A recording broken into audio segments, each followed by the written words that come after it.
Just left Grand Lake after spending 2 0 days there, and with my bounce box I was able to catch up on some gear repairs. I patched a hole in my tent vestibule, backpack rain cover, and the side pocket on my backpack using tenacious tape, sil nylon patches, and silicone. Good to go now and ready to knock down some miles. So this is the Colorado River, the most iconic river of the Southwest. I'm only a few miles below its headwaters, but almost 1,000 miles downstream, this river cuts through the Grand Canyon.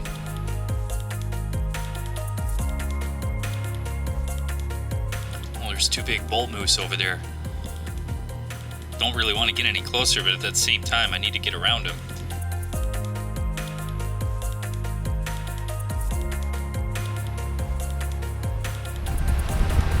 Well, this looks like the perfect lunch spot. It's always nice to pack out some town food first day back on trail. And today, I feast on a bounty of pizza.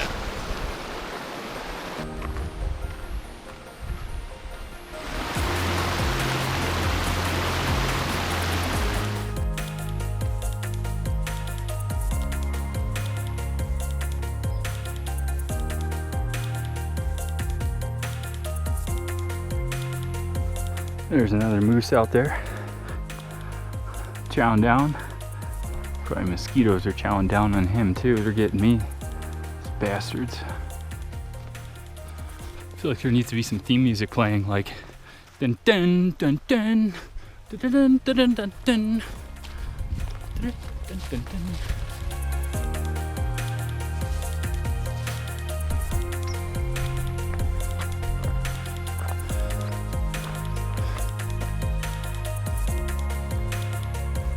This is Bowen Pass. It's the divide between the Arapaho National Forest and the Routt National Forest.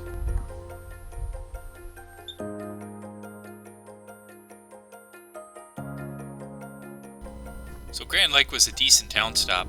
It was pretty touristy though, and I intended to stay at the Shadow Cliff Hostel, but it was booked, so I ended up staying in a motel instead. One night I split a room with Sprinkler, and another night with Smeagol's. Dixie, Aaron, Easy, Columbus, Space Cadet, and several other hikers passed through while I was there. And one thing I love about the town stops is you can be somewhere you've never been and feel like you know half the people there.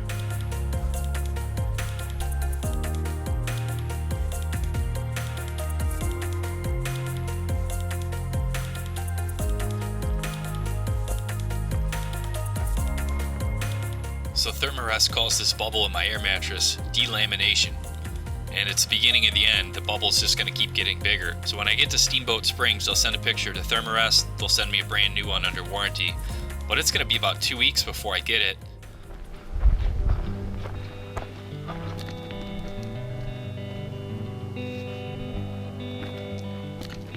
So in addition to filming the hike, I'm also maintaining a blog while on trail.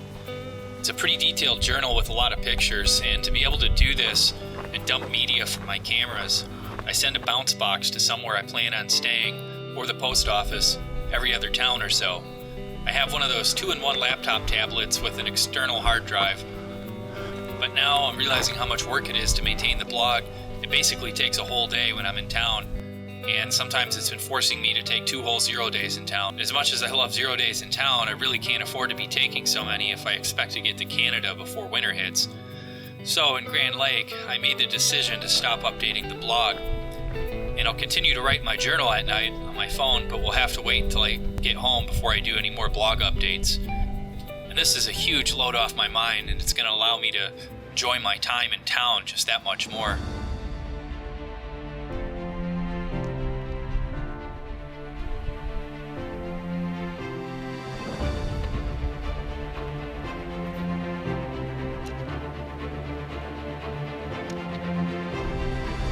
Now I'm climbing up Parkview Mountain.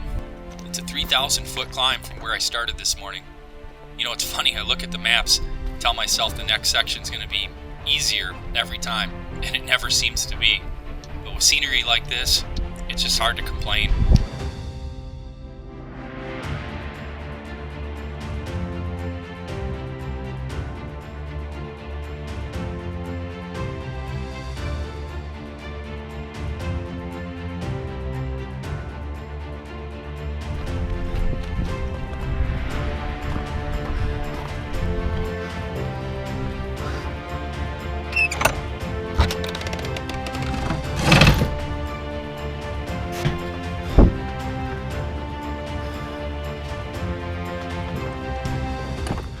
Well, this is Parkview Mountain.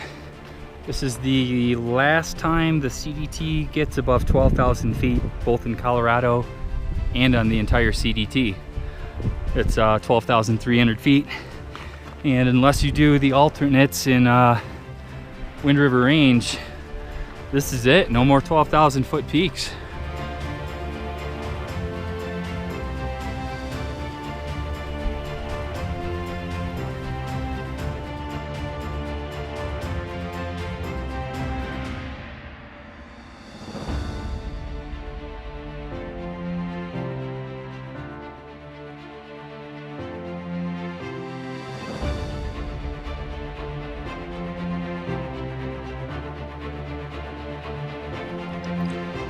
Should be mostly downhill now with the big climb of the day done.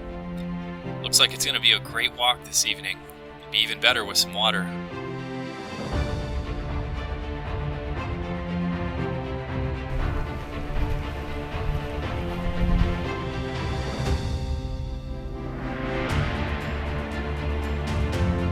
There's definitely been some more scenic spots in Colorado, but for some reason I'm really digging this area. This is some great hiking right here.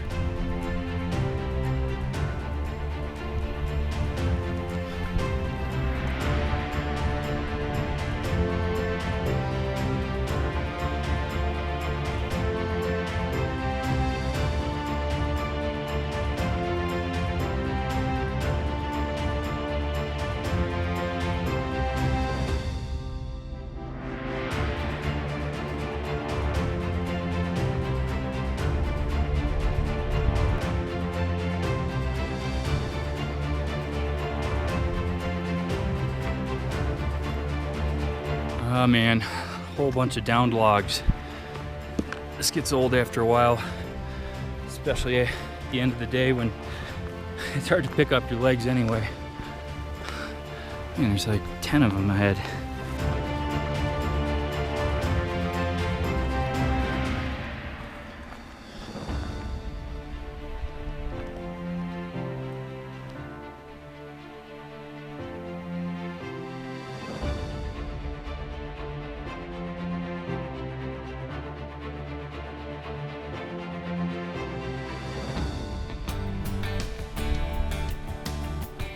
Man, yesterday was a great day. One of the best days I've had on trail in a while. I really liked Parkview Mountain. And the last section from Interstate 70 to Grand Lake really wasn't my favorite. I'm sure it would have been nicer if it wasn't for the fire reroute and the storm that forced me off the divide down into Winter Park, but either way, I'm really enjoying this section.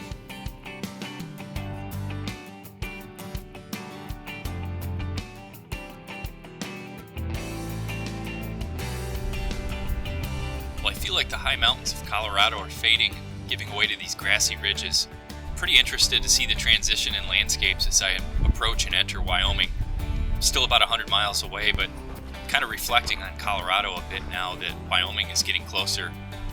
It's been a really tough state, and I'm looking forward to a change of pace now. And with the new state on the horizon, I feel a little bit of extra excitement in the air now. Just kind of remembering the journey as a whole, something I haven't really done much of in the last few weeks.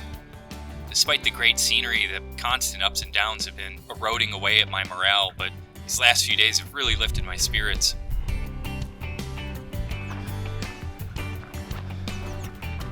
Damn it. Well, I made a wrong turn. So I went about a mile out of the way. I wasn't supposed to be on this ridge line. I think I'm supposed to be on that ridge line.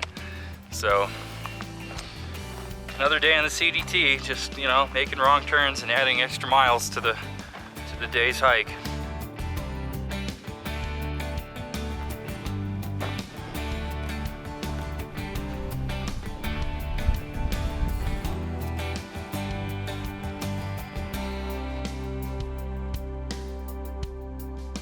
So I lost my hat the other day. I'm not sure how, but I've been getting a lot of sun without it. Can't use the thing that goes around my neck because it attaches to the hat. So I took out my pack towel, which I haven't really been using, and turned it into a bandana. So this is offering a good deal of sun protection. Better than nothing.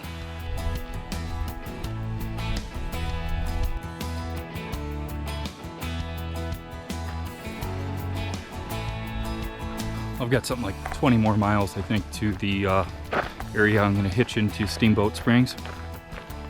think it's pretty much dirt roads here on out.